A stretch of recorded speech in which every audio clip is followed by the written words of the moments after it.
Happy Saturday, weeaboos!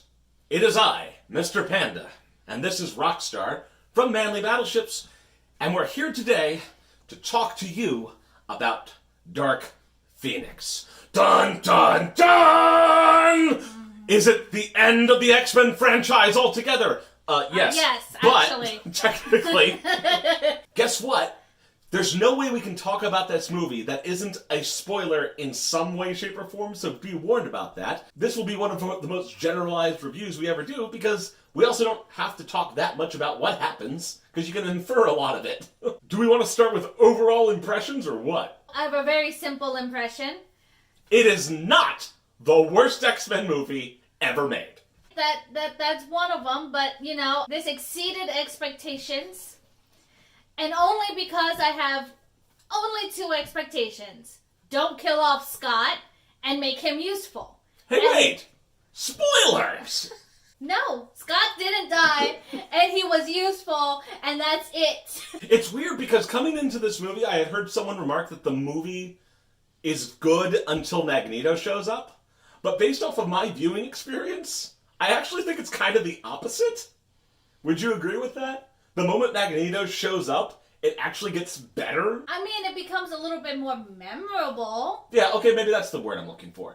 It does feel like it kind of gets like a slow little start. Mm-hmm. The movie felt very off, not movie quality until they got to the Magneto part. Like, everything that happens up until that point, with the exception of, you know, the introduction of the Phoenix Force, or whatever they're calling it now. The whole trigger moment to where everything starts to go wrong, I felt like that was like, oh, okay, well, whatever. Which is weird, because I actually think they had to redo the ending because it was too similar to Captain Marvel. So that was actually a redone ending from the part that you're speaking of. What was it originally? It was exactly Captain Marvel. You know how Captain Marvel ended? That's how that ended. No, I understand what you're saying, but I'm just like, but there was no other way to end that movie. I'm just like rolling my eyes because I'm just like... Which didn't help, because honestly, the beginning of the movie, it felt like they mashed up a DC movie, and I can't remember which one it was now. I think one of you... Oh, well, I mean, like, just as a explanation as to why we're talking about it in this way, because we were the only ones in the theater. It was Roxy, it was myself, and Streak. We were the only three people in that movie theater, and it instantly became R-rated. And it's the best... You know what? I gotta say this. I'm gonna skip ahead to just give you a little tangent spoiler here. Yeah, you don't have to go watch this movie in the theater. No. But if you can go watch it alone or in a small group, by all means. Do it! It's a great viewing experience. It's so much fun. It's one of those movies that's really fun to trash talk while you're watching. It really is, because there's so many moments that you can make fun of in the he was useful! He was useful! Hey, look! It didn't happen! Oh, it almost happened, it didn't happen! I mean, we have our own wits, but I think that we don't want to go into our own commentary that we were making because of... Not even spoilers. I think the language would get us kicked off of YouTube. My problem with the movie was that it was... Batman versus Superman. Yeah, it was Batman versus Superman at the beginning, and then it was like, I can see where it would have gone Captain Marvel at the end. But it still wasn't... I don't know, the ending just felt kind of like, okay. Oh, and then it was the Dark Knight Rises at the end. Because oh my god! Oh my god! It was even the same cafe! Dude, I'm calling it now. I mean, I don't know if that was true. I said that for hyperbole. I think it was. I swear to God, if how it should have ended does not point out the remarkable similarity between the end of Dark Phoenix and the end of The Dark Knight Rises, I'll eat my hat. Because it's like, I'm calling it now. That's what they're going to do. Just watch it. I'm spoiling whatever video they make about it right now. I'm calling it. You heard me. I said it first. I don't know. There's really not much to say about that. I mean, Bruce Wayne is right over there, damn it! Before we get into the character specifics and potentially spoil anything else, was there anything you actually liked about the movie? Any moments specifically that we could tease for you if you decide to go watch it, and if not, well, you won't ever care anyway. Whereas in Captain Marvel didn't really captivate me until the actual, hey, girl power, and even then it was kind of muted. The weird part about this was, despite the fact that I kind of dislike what they did with Phoenix, when she finally has her moment, is how I'll explain it. I actually kind of liked that moment when she has control and does the cool stuff and is really like at her peak. I actually like that moment. That might be one of the only like great moments in the movie. Especially Yeah. like it's weird too because like from a special effects perspective, despite the various shit talk references we were making during that sequence, it was actually kind of cool to watch. Mm-hmm. So I'll give them that. Like they didn't skimp on the effects budget in some of the scenes. And And not only that, but like the sense of like all that was happening was actually some of the best Marvel Fox has done so far when she's at her peak with everything she's done. yeah. So it was like the best moment of the epic power that Dark Phoenix can hold, all in one moment, which we didn't get to see before, for once. I like trains. That's all I'm gonna say. I No, really, I was really like- like trains. Don't make any further commentary, because your commentary in the theater was enough. Compared to previous Marvel movies, specifically with these actors in it, I would think. Because, I mean, we could do cross comparisons to the previous franchise don't entries, make me. but it doesn't seem worthwhile. Especially because, I mean, like, well, this isn't a spoiler. Guess what? Hugh Jackman doesn't show up, so we're good. Well, I mean, the other reason I really don't want to cross-examine against other Marvel Fox movies is because unlike the MCU, Disney's They have like 4 MCU, different timelines. Yeah, I can't. I feel like you need a Dungeons and Dragons like sized handbook just to go over how every movie falls into place. I forget what movie I finally decided that each movie I was going to watch from Marvel Fox was going to be its own contained movie, not connected to the rest of them. But at some point I had decided that I had had enough trying to figure out all the dots. Xmen has almost as many continuities as Spider-Man does now. Yeah, except I can actually explain Spider-Man's and not Marvel Fox. Spooderman. So, characters. Let's go into, obviously, let's start with Phoenix, because she's, like, the center of the movie. And actually, this will give me a chance to hit on things that are comparison points without having to dive into the character or actors. I actually liked how they did Phoenix better in this movie compared to the previous version. You mean the last time they did Dark Phoenix? Yeah, Or well, the last time they had Jean on screen? both, I guess. Well, let me put it this way. Like in X-Men: The Last Stand, which is the comparative timeline point. Like, maybe I missed something, because I admit it's been a long time since I actually sat down and watched the third X-Men movie. But I felt like it was a worse explanation to say that this has been part of her the whole time. I actually much preferred the idea of an alien element entering her. That's because that's more closer to the original storyline than... Clearly, than clearly Last Stand. clearly in the early 2000s, people thought that aliens, the history guy hadn't shown up yet. That's why it wasn't mainstream yet. Aliens weren't mainstream yet. That's really That's weird my to hot say. take. No one wanted to do aliens. Independence Day was like the last gasp of the aliens are cool thing. I have to admit of why Last Stand is so annoying to me. It's because Streak decided to make me read some of the best X-Men comics, got me really into the Jean and Scott love story. Oh, we're not going to start talking about comic comparisons, are we? Wait, I'm not. It's because honestly, I could read a comic and I could watch somebody else take that and kind of remix it on screen, and I'm fine with it. When you give somebody a comic that signifies all the love between Jean and Scott, and then make them watch The Last Stand, which in the first 10 minutes, so this isn't a spoiler, in the first 10 minutes she kills him, it makes you kind of like not want to watch the movie anymore. Well, it's been like a million years. It's spoilerable anymore. It's spoiler proof at this point. And in this, the only thing is, like, in this one, Scott is the only one who shows how much he loves Jean, and Jean's just He kind of... emotes a lot better than the old guy. I don't know. I liked how the old one emoted. But Alright. that's just... Damn it! I said I wasn't going to compare the actors. What did I do? Yeah, Why did I do you just compared the actors. But but I actually do like this Scott. I like how he emoted, and we're supposed to be talking about Phoenix. I just didn't feel the same from her. I would agree. But I think she didn't feel anything for like anybody, and I don't think they gave her the time to do so. until like the very considering how much the movie focuses on her, I actually would like to do at some point a clock of how much time she spends talking, because she doesn't have nearly as many opportunities to express what she's feeling. Now, we get to infer that a lot, especially towards right before her moment, as you called it. Yeah. You'll notice she doesn't actually talk a lot. No. But her experience, what she's feeling, we have to infer based off of what she herself is seeing. And that does feel a little bit weird, and I don't think that's going to be her fault as an actress. I just was like, oh, okay, well, this is going to be a little bit odd for me to interpret, since movie tends to be reliant on dialogue to kind of give you the feel for things. That's a big risk directorial-wise, because, like, you are having to make this person emote to the point where the person in the theater seat can relate to the main character, and that might not always happen. Like, for me, I really wasn't feeling anything of Jean's except angst. Like, her, every time she's on screen, angst. It was one. Oh, she was decent at the angst part.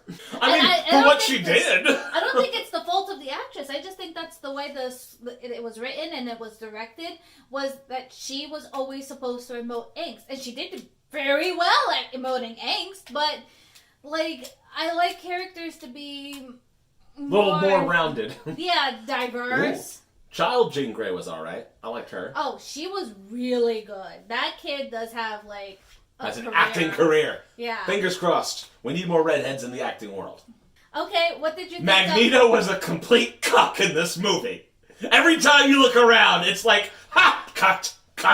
Man, I feel outdone here. Why am I even here? I'll be honest, it really did kind of feel like that. And I guess that's the problem, is every time he's on screen, it's like, did I bother getting involved with this mess? This was completely foreseeable! There's a lot of moments with Magneto, I'm just like, why are you here? Why are you here? I felt so bad for him. And then his motivation's not really, like, it changes so fast on this, like, whim.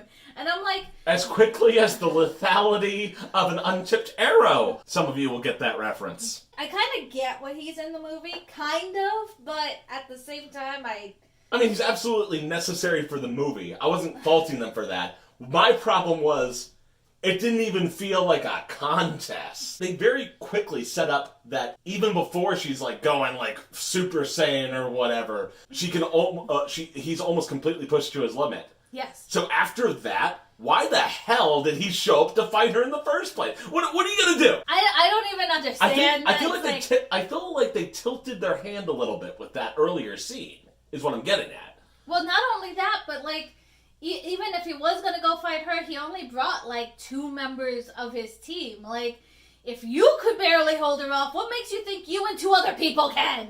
Like, why didn't you bring you have a whole colony of mutants. Where are the rest of them? Yeah, I mean, like, not to say that I wanted a last stand thing, but but it could have been helpful to bring any of the other several hundred mutants that you had with you. Also, poor Nightcrawler. Oh my goodness.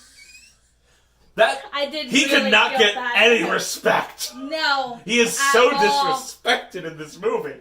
Oh my god, his poor character the whole movie long. It's just like, he does get a moment. He gets a moment later on. Yeah, but that moment is really late into the movie. Yeah, it is. It's really late into the movie. I think Scott gets more of an opportunity before Nightcrawler. That's because he's shooting laser beams from his eyes. Of course he has a better opportunity. You know Scott can do more than just shoot laser beams. No, he can only shoot laser beams. That's what he's there for. Take the glasses off, Scott. Why didn't the glasses come off, Scott? Oh, thank God. No, seriously, thank God. That was another cliche I hated about the X-Men movies, was every time Scott was in there, his glasses came off. You think a man... I'm a fire in my brrr. You think a man whose total existence depends on those glasses, they would be glued to his head.